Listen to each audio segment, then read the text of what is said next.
ভয় নাই রে কোনো ভয় নাই, আল্লাহ যদি তোর থাকে সহায়।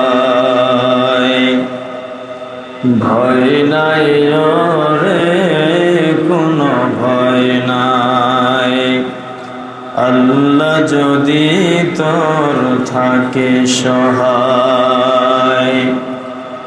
দুর্গম গিরিপথ পাড়ি দেওয়া যায়, দুর্গম গিরিপথ পাড়ি দেওয়া যায়, আল্লাহ যদি রে থাকে সহায়।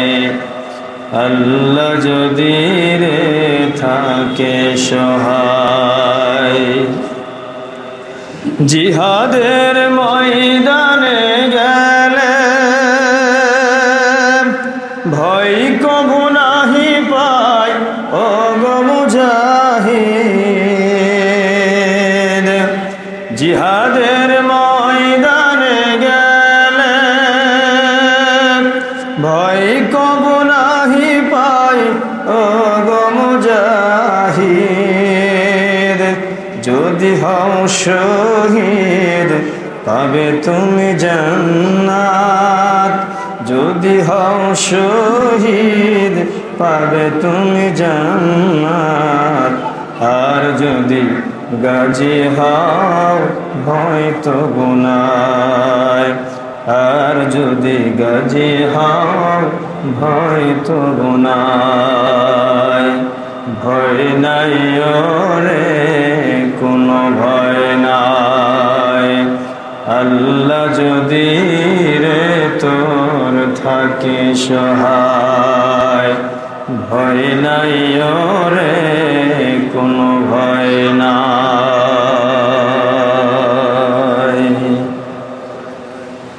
আমানতু বিল্লাহ, সমস্ত প্রশংসা সমস্ত তারিফ সে মহান আল্লাহ সুবহানাহু ওয়া তাআলার, যে মহান আল্লাহ রাব্বুল আলামিন অত্যন্ত ভালোবেসে দয়া করে মহব্বত করে মায়া করে স্নেহ করে আল্লাহর শুকরিয়া আদায় করার জন্য এবং জুমার দিনে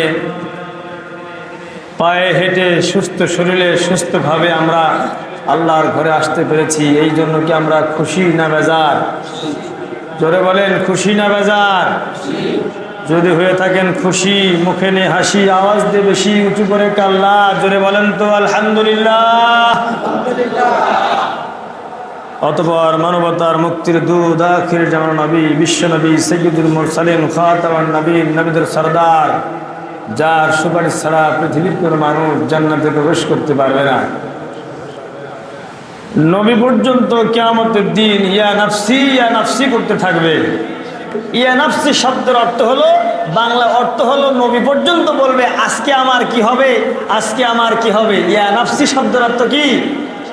বলবে যে আজকে আমার কি হবে। কারণ প্রত্যেকটি নবী ও রাসূলরা হযরত আদম আলাইহিস সালাম থেকে শুরু করে নিয়ে আমাদের নবী শেষ নবী মুহাম্মদ সাল্লাল্লাহু আলাইহি ওয়াসাল্লামের আগের যে নবী ঈসা আলাইহিস সালাম থেকে শুরু করে আদম আলাইহিস সালাম পর্যন্ত এমন কোনো নবী ও রাসূল নাই যে তাদের মিস্টেক হয় নাই। কোন একটা কারণে আল্লাহর কাছে তারা লজ্জিত। যদিও নবীদের কোনো গুনাহ নাই, নবীদের কোনো ভুল নাই, নবীদের কোনো পাপ নাই, তারা বেগুনাহ মাসুম, তারপরেও তাদের দ্বারা একটুখানি ত্রুটি করে মানুষদেরকে শিক্ষা দেওয়ার জন্য আল্লাহ রাব্বুল আলামিন এগুলো ইতিহাস রচিত করে দিয়েছেন, যাতে করে যে আমার নবী পর্যন্ত যদি ভুল করে বা একটু ত্রুটি করে যদি ক্ষমা বা তাদের যদি এরকম শাস্তি দেওয়া হয়, তাহলে তোমরা তো আমার বান্দা, নবীদের চাইতে তোমাদের মান সম্মান একটু হলো কি কম। তাহলে তোমাদেরকে আরো কত সতর্ক হয়ে চলতে হবে, এটা বোঝাতে গিয়ে আল্লাহ রাব্বুল আলামিন বান্দাদেরকে বলছেন যে আদম আলাইহিস সালাম আমি বলেছিলাম শাজারাতা ফাতাকুনা মিনাজ জালিমিন, হে আদম জান্নাতে থাকো, জান্নাতে খাও, জান্নাতে ঘুমাও, জান্নাতে থাকো। খবরদার ওই যে সামনে দেখা যায় শাজারাতা, ওই যে গাছ দেখা যায়, এই গাছের কাছে ভুলেও যেও না। কিন্তু শয়তান বললেন যে আদম এই জায়গায় কি তোমাদের থাকা যায়? দুনিয়া নামক একটা জায়গা আছে, ওই জায়গায় যদি যেতে চাও, এই জান্নাতের চাইতেও ভালো জায়গা। প্রমন্ত্রণা দিচ্ছে, কি দিচ্ছে? প্রমন্ত্রণা দিয়ে বলতেছে এই জান্নাতের চাইতেও ভালো জায়গা, ওখানে যে হাসি ঠাট্টাই আর কি কত জায়গা ঘোরা হবে, এই জায়গায় তোমার বোর হয়ে যাচ্ছ, থাকতে তুমি বোরিং ফিল করতেছো, সুতরাং তুমি ওই গাছের কাছে যাও, এটা খাও, খাইলে পরে তুমি ওই রকম জান্নাতের চাইতে ভালো জায়গা পাবে।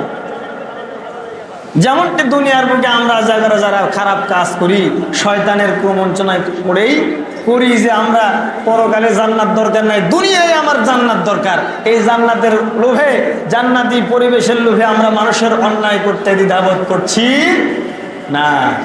কিন্তু যদি বোঝা যেত যে আমাদের যে পরকালে আমাদের জন্য যে জান্নাত রাখা আছে, এই জান্নাত যদি আমরা যদি সবাই ফলো করতাম, তাহলে আমরা সবাই ভালো হয়ে যেতাম। আমাদের দ্বারা মানুষের অন্যায় হতো না, ভুল কাজ, খারাপ কাজ, অন্যায়, অসভ্য, বেয়াদবি কোনো কাজ আমাদের দ্বারা সংগঠিত হতো না। আসুন, আমরা যারা ভুল করেছি, আমরা যারা পাপ করেছি, আমরা যারা গুনাহ করেছি, অনেকে মনে করে যে আমরা যারা গুনাহ করেছি আল্লাহ মনে হয় আমাদেরকে আর ক্ষমা করবে না, হতাশাগ্রস্ত হয়ে যায়। কিন্তু আল্লাহ কি বলছেন?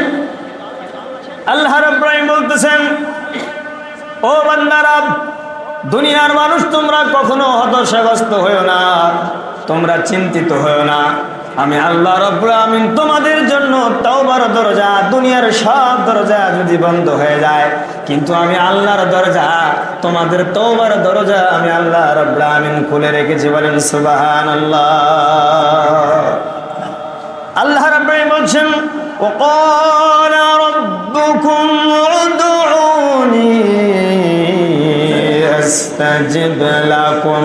আল্লাহ বলছেন, বান্দা, দুনিয়ার কে কোথায় আছো আর কে কোন গুনাহ করেছো, আমার কাছে চাও, আমি আল্লাহ রাব্বুল আমিন তোমাদের সব জীবনের গুনাহ ক্ষমা করে দিব। হতাশাগ্রস্ত হও না, টেনশন করো না। গুনাহ করেছো তো কি হয়েছে? গুনাহ করছো বিদায় তো তুমি আমাকে ফলো করছো, আমাকে স্মরণ করতেছো, সুতরাং তুমি যে স্মরণ করতেছো আমাকে, আমার কাছে ক্ষমা চাইছো, মাফ চেয়েছো, ওই গুনার কাছে আর যেও না। আমি আল্লাহ রাব্বুল আমিন তোমাকে মাফ করে দিয়ে জান্নাত তোমার জন্য ওয়াজিব করবো। বলেন সুবহানাল্লাহ। তেমনটি করে একটি আগন্তুক মহিলা এসে আল্লাহর হাবিব সাল্লাল্লাহু আলাইহি সাল্লামের কাছে এসে বলছেন, ইয়া রাসূলুল্লাহ, ইয়া হাবিবাল্লাহ, আমি শয়তানের ওয়াসওয়াসায় পড়ে একটা ভুল করেছি, আমি শয়তানের ওয়াসওয়াসায় পড়ে আমি একটা পাপ করে ফেলেছি। যদি ওয়াত্তাকুল্লাহ, তোমাকে ভয় করতাম, কিন্তু ওই সময় আমি শয়তানের প্রমন্ত্রণায় পড়ে আমি গুনাহটা করে ফেলেছি। আল্লাহর হাবিব বলেন, কি গুনাহ করেছো? মহিলাটি বললেন, ইয়া রাসূলুল্লাহ, ইয়া হাবিবাল্লাহ, আমি শয়তানের কুমন্ত্রণায় পড়ে আমি জিনা করে ফেলেছি, জিনা করে ফেলেছি। জিনা শুধু করি নাই, আমার পেটে সন্তান আমি জন্ম লাভ করেছে, এই অবৈধ সন্তান আমার পেটে আমি উদরে ধারণ করেছি। সুতরাং আজকে আমার আপনি বিচার ফয়সালা করে দেন। আমি আপনার মুখ থেকে শুনেছি জিনা করলে পারে আর জিনার শাস্তি হলো মৃত্যুদণ্ড। যদি কোনো রকম ভাবে সাক্ষী প্রমাণ যদি ঠিক যদি মিলে যায় তাহলে শাস্তি হবে। আল্লাহ রাসূল, দুনিয়ার বুকে আমি জান্নাত চাই না, দুনিয়ার বুকে আমি এই পাপ নিয়ে আর বেঁচে থাকতে চাই না। আল্লাহ রাব্বুল আলামিন যে জান্নাত আমার জন্য ওয়াজিব করেছেন, রেডি করেছেন, ওই জান্নাত চাই। আপনি আমার এই বিচারের ফয়সালাটা করে দেন। আল্লাহর হাবিব সাল্লাল্লাহু আলাইহি সাল্লাম মহিলাকে বললেন, ও মহিলা, তুমি তোমার বাসায় চলে যাও। রাসূল সাল্লাল্লাহু আলাইহি সাল্লাম চিন্তা করলেন, এই মহিলা গুনাহ করছে, কিন্তু তার পেটে যে নবজাতক শিশুটি জন্ম লাভ করেছে, দুনিয়াতে এখনো আসে নাই, জন্ম লাভ করেছে, সুতরাং এই মহিলা গুনাহ করতে পারে, কিন্তু এই মহিলার পেটে যে সন্তান, উদরে যে সন্তান ধারণ করেছে, সেই সন্তান তার গুনাহ করে নাই। আল্লাহর হাবিব সাল্লাল্লাহু আলাইহি সাল্লাম ফিরিয়ে দিলেন মহিলাকে, বললেন, তুমি চলে যাও। ই আল্লাহর রব, তুমি বাসায় চলে যাও। বাসায় যাওয়ার পরে তোমার এই সন্তান যখন দুনিয়ার বুকে যখন ভূমিষ্ঠ হবে, তখন তুমি আমার কাছে আসবে। আমি আল্লাহর হাবিব তোমাকে কথা দিলাম, তোমার এই বিচারের ফয়সালাটা করে দেব। বলেন সুবহানাল্লাহ। মহিলাটি চলে গেলেন। দীর্ঘদিন হয়ে গেল, সময় লম্বা সময় পার হয়ে গেল, বাচ্চা দুনিয়ার বুকে ভূমিষ্ঠ হলো। বাচ্চা ভূমিষ্ঠ হওয়ার পরে দুধের সন্তানকে নিয়ে আল্লাহ রাসূলের দরবারে এসে বলছে, ইয়া রাসূলুল্লাহ, ইয়া হাবিবাল্লাহ, আপনার কথা অনুযায়ী আমি আমার সন্তান দুনিয়ার বুকে ভূমিষ্ঠ হওয়ার পরে আমি আপনার কাছে এসেছি। এখন আপনি আমার বিচারের ফয়সালাটা করে দেন। আমার দর্শ হচ্ছে না, আমি এই অবস্থাতে যদি মালাকুল মউত আসে, আইনামা তাকুনু ইদরুকুমুল মাউত ওয়ালাউ কুনতুম ফি বুরুদিন মুশায়াদা, আল্লাহর পক্ষ থেকে যদি আমার জন্য মৃত্যু অবধারিত হয়ে যায় আর এই বিচার ফয়সালাটা যদি না হয়, আমি আল্লাহর কাছে জিনাকারী হিসেবে আমি দুনিয়ার মুখ থেকে বিদায় নেব। ইয়া রাসূলুল্লাহ, ইয়া হাবিবাল্লাহ, আমি জিনাকারী হিসেবে দুনিয়ার মুখ থেকে যেতে চাই না। ইয়া রাসূলুল্লাহ, আপনি আমার এই বিচার ফয়সালাটা আপনি করে দেন। দুনিয়ার মুখে আপনারা জানেন একজন বাবা, আমরা যারা বাবা আছি, সন্তান একটা দুনিয়ার মুখে লালন পালন করার ক্ষেত্রে মায়ের ভূমিকা বেশি না বাবার ভূমিকা বেশি? জোরে বলেন, বাবার ভূমিকা বেশি না মায়ের ভূমিকা বেশি? আরে জোরে বলেন না কেন, লজ্জা লাগতেছে নাকি? ও মানে আপনার সন্তানকে একটু কম দেখেন, বলতে লজ্জা লাগতেছে। আমাদের ভূমিকার চাইতে মেয়েদের ভূমিকা বেশি না কম? বেশি। আল্লাহর হাবিব চিন্তা করলেন, দেখেন বিচার ফয়সালা কেমন করে করছে। আপনার কাছে একজন আসলো আর আপনি উল্টা পাল্টা বিচারের রায় দিয়ে দিলেন, হবে না, কোরআন থেকে হাদিস থেকে দিতে হবে। আল্লাহর হাবিব বিবেক খাটালেন। এই অবস্থাতে দুধের বাচ্চা, এই বাচ্চার দেখভাল করার জন্য, এই বাচ্চাকে দুধ পান করার জন্য, এই বাচ্চাকে খাবার খাওয়ানোর জন্য দুনিয়ার কোন মানুষ তার জন্য প্রযোজ্য নয়, প্রযোজ্য নয়। শুধুমাত্র কেবলমাত্র এই মহিলাই, তার মাই তার জন্য প্রযোজ্য। বলেন সুবহানাল্লাহ। মায়ের এক ধার দুধের দাম কাঠিয়া গায়ের চাম, মায়ের এক ধার দুধের দাম কাঠিয়া গায়ের চাম, পাপোশ বানাইলে ঋণের শোধ হবে না, এমন দরদি ভাবে কেউ হবে না আমার মা গো, এমন দরদি ভাবে কেউ হবে না আমার মা গো। এই দুনিয়াতে আপনি যত দূরেই যান না কেন, মায়ের মতো মা যে টেনশন করবে, আপনার যতই কাছের এবং প্রিয়তমা আপনার স্ত্রী হোক না কেন, সন্তান হোক না কেন, দুনিয়ার সব মানুষ যদি আপনার জন্য যতটুকু টেনশন করবে না, তার চাইতে লক্ষ কোটি কোটি গুণ বেশি টেনশন করবে আপনার বাবা মা। যতই আপনি মার সামনে আপনি বেয়াদবি করেন আর খারাপ আচরণ করেন, কথা বলেন, কিন্তু মার চাইতে কেউ আছে নাকি? হ্যাঁ, মায়ের চাইতে যদি বেশি কেউ ভালোবাসে, বুঝতে হবে যে এটা আমার মা নয়, এটা আমার শত্রু। অনেকে বলে না, মায়ের চাইতে কি মাসির দরদ বেশি হয়? কি বলেন? মায়ের থেকে যদি মাসি আপনাকে বেশি দরদ করে, বুঝতে হবে এর মধ্যে ভেজাল আছে। কি আছে?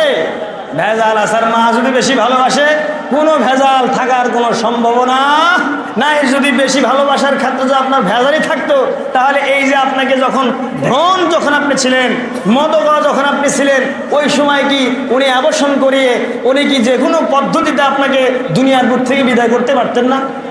কি বলেন, পারতেন না? কিন্তু না, 9 মাস 10 দিন আপনাকে এই জায়গায় ইটের পাথরের মতো করে আপনাকে ঝুলন্ত অবস্থা আপনাকে দেখভাল করেছে, মানুষ করেছে, এবং দুনিয়ার বুকে গরু কাটা রক্তের মতো রক্ত প্রবাহিত করে আপনাকে দুনিয়ার বুকে নিয়ে আসছে। এই মা কখনো আপনার সঙ্গে ভালোবাসা কোনো রকম ভাবে ভাগাভাগি হতে পারে না। আল্লাহর হাবিব বললেন, আবার চলে যাও। দ্বিতীয়বার বললেন, ও মহিলা, তোমার এই সন্তানের জন্য সব চাইতে পারফেক্ট মানুষ হলো ভালোবাসা, দেখভাল করার জন্য, দেখাশোনা করার জন্য, পরিচর্যা করার জন্য। এই সন্তানের জন্য তুমি ছাড়া দুনিয়ার বুকে আর কেউ হতে পারে না। যখন তোমার সন্তান নিজে হাঁটি হাঁটি পা পা করে হাঁটতে পারবে আর নিজে হাতে ভাত মুখে তুলে খেতে পারবে, ওই সময় তুমি আমার কাছে আসলে আমি আল্লাহর কোরআন অনুযায়ী তোমার বিচারের ফয়সালাটা করে দেবো। পারেন সুবহানাল্লাহ। সবাই বললেন না সুবহানাল্লাহ? জোরে বলেন সুবহানাল্লাহ। আরে আরো জোরে বলেন সুবহানাল্লাহ। মুখ না খুলেন, না মুখ খুলেন। সুবহানাল্লাহ, আলহামদুলিল্লাহ, আল্লাহু আকবার এগুলো বললে পাপ হবে না তো? এগুলো বললে পাপ হবে না, এগুলো বলা লাগবে। এই একটা দিন আসছেন, শুক্রবারের দিন, জুমার দিন, আসার পরে যদি সুবহানাল্লাহ, আলহামদুলিল্লাহ, আল্লাহু আকবার না বলেন, তাহলে কি হয়? কি বলেন, হবে? আর যখন আসবেন, ভালো পোশাক পরবেন, একটু আতর টাতর লাগাবেন, আর পকেট করে একটু টাকা পয়সা নিয়ে আসবেন। কি বলেন? এই আতর টাতর একটু কিনবেন। দুনিয়া কত কি খুললেন, খালি জমি কটলে ধান্দা। আর একটা আতর করলে কি হইল? হ্যাঁ, খালি গরু গরু আর এই জমি কটলে আর নাহলে চাইনাল এই ধান্দা 10 টাকার আতর কিনবে না, ওর গায়ের কাছে বিড়ির গন্ধও যাওয়া যায় না, ঘামের গন্ধও যাওয়া যায় না। মন খারাপ করবে না, যাদের গায়ের গন্ধ একটু আল্লাহ রাসূলের সুন্নত ব্যবহার করে, সুন্নত পালন হবে, আপনার গায়ের থেকে সুঘ্রাণও বেরোবে, বলেন আলহামদুলিল্লাহ। মন খারাপ করলেন, অনেকেই করলেন, আচ্ছা করেন, রাসূলের সুন্নতের কথা বলতে গিয়ে যদি কেউ মন খারাপ করেন তাহলে আমার কিছু বলার নাই। একটু আদর কিনবেন, আতরটা আদর একটু পারফিউম টারফিউম মাখবেন, দাম বাড়বেই তো, কিনেন না বলে তো দাম বেশি। ওই হঠাৎ করে 10 দিন পরে একদিন গেলে সব কি দাম বেশি নেবে না? প্রতিদিন একটু একটু করে কিনলে না, প্রতিদিন আমার তো ব্যবসা হচ্ছে, তাহলে না দাম কমায় দিই। আল্লাহর হাবিব সাল্লাল্লাহু আলাইহি সাল্লাম তখন বললেন দ্বিতীয়বার, ও মহিলা তুমি চলে যাও বাসায়। তৃতীয়বার যখন আসলেন আল্লাহর হাবিব সাল্লাল্লাহু আলাইহি সাল্লাম বললেন কোরআন অনুযায়ী তোমার বিচারে ফয়সালা হবে, কোনো সন্দেহ নাই। সাহাবীদেরকে বললেন এই মহিলাকে নিয়ে যাও মরুভূমির ভিতরে, মরুভূমির ভিতরে নিয়ে যাও, গলা থেকে পুঁতে দাও, পুঁতে দেওয়ার পরে তাকে পাথর নিক্ষেপ করে দুনিয়ার বুক থেকে বিদায় করে দাও, সেঙ্গনে সার করে দাও। আল্লাহ রাসূল সাল্লাল্লাহু আলাইহি সাল্লাম যখন সাহাবীদেরকে কথা যখন বললেন, সাহাবেরা সে অনুযায়ী সে কাজটি শুরু করলেন। চতুর্দিক থেকে পাথর মারতেছিল। হযরত ওমর রাদিয়াল্লাহু তাআলা একটি পাথর নিয়ে, দূর থেকে একটা পাথর নিয়ে এমন ভাবে মারছে, বিজ্ঞান গবেষণা করতেছেন, ডাক্তারও গবেষণা করতেছেন। হাঁস মুরগি যখন জবাই করা হয়, হাঁসের এই গলার ভিতরে এমন এমন নার্ভ রয়েছে, যে নার্ভের চিকন নার্ভ রয়েছে, চিকন নার্ভ থেকে যখন রক্তটা ফিলকি দিয়ে বের হয়, মাথার ভিতরে এরকম এরকম নার্ভ রয়েছে, তার রয়েছে, রগ রয়েছে। মাথায় যদি কখনো আঘাত লাগে দেখবেন, যদি কখনো ফ্র্যাকচার হয়ে যায়, এই জায়গা থেকে হাঁস জব করলে পারে, মুরগি জব করলে পারে, যেভাবে রক্ত দূরে একটু ফিলকি দিয়ে বের হয়ে যায়, তেমনটি করে ওই মহিলার মাথায় যখন একটা পাথর মারছে, হাদিসে দেখলাম মহিলার মাথা থেকে ফিলকি মেরে রক্ত যখন দূরে প্রবাহিত হচ্ছিল, এন্ডামেন্টে হযরত ওমর রাদিয়াল্লাহু তাআলার গায়ে লেগে গেল, পোশাকে লেগে গেল। হযরত ওমর রাদিয়াল্লাহু তাআলা বলতেছিলেন, আরে একটা জিনাকারী মহিলার গায়ে রক্ত আমার শরীরে পড়লো, এর চাইতে লজ্জার আর কি হতে পারে? আল্লাহর হাবিব সাল্লাল্লাহু আলাইহি সাল্লাম সাহাবীদেরকে ডেকে এক জায়গায় করলেন, আর যে দাঁড়িয়ে জিজ্ঞাসা করলেন, ওমর সবাই যখন পাথর মারতেছিল তুমিও মারলা, তুমি যখন মারতেছিলা আমি লক্ষ্য করে দেখলাম তোমার মুখটা কেমন জানি মলিন হয়ে গেল, আর তুমি কেমন কেমন কি যেন মনে মনে কি যেন বলতেছিলা, তোমার বিড়বিড় দেখে তোমার মুখের আকৃতি দেখে আমি মনে করলাম তুমি কি যেন বলতেছো। ওমর একটু করে একটু বলো তো বাবা, তুমি এই মহিলার মাথায় পাথর মারার পরে তোমার কি এমন হলো যে তুমি বিড়বিড় করে কি যেন বলতেছিলা? হযরত ওমর রাদিয়াল্লাহু তাআলা বললেন, ইয়া রাসূলুল্লাহ কিছু বলি নাই, শুধুমাত্র একটা কথা বলেছি। আমি বলেছিলাম আল্লাহর হাবিবের দরবারে, আল্লাহ রাসূলের বিচার কার্যালয়ে এমন একজন মহিলার বিচার হয়েছে, যে মহিলাটা হলো জিনাকারী, আর এই জিনাকারী মহিলার মাথায় আমি আঘাত করলাম, এই জিনাকারী মহিলার গায়ে রক্ত আমার শরীরে এসে পড়লো, এর চাইতে দুর্ভাগ্য আর কি হতে পারে? আমি নিজেকে সুস্থ করছিলাম, নিজেকে এরকম বলতেছিলাম, হারে এমন একটা কাজ হয়ে গেল, এমন একটা কাম হয়ে গেল, যে কাজের জন্য, যে কামের জন্য আমি লজ্জিত হয়ে গেলাম। একজন জিনাকারী মহিলার গায়ে রক্ত আমার শরীরে পড়লে এর চাইতে লজ্জার আর কি হতে পারে? আল্লাহর হাবিব শাহাদাত একদম উঁচু করে আকাশের দিকে উঁচু করলেন, আর বললেন, ও আমার সাহাবেরা তোমরা শুনে নাও, জেনে নাও, আমি যেটা জানি তোমরা তা জানো না, আমার কাছে ওহী আসে আর তোমাদের কাছে ওহী আসে না, এই জন্য আমি জানতে পারি, বুঝতে পারি, জানি।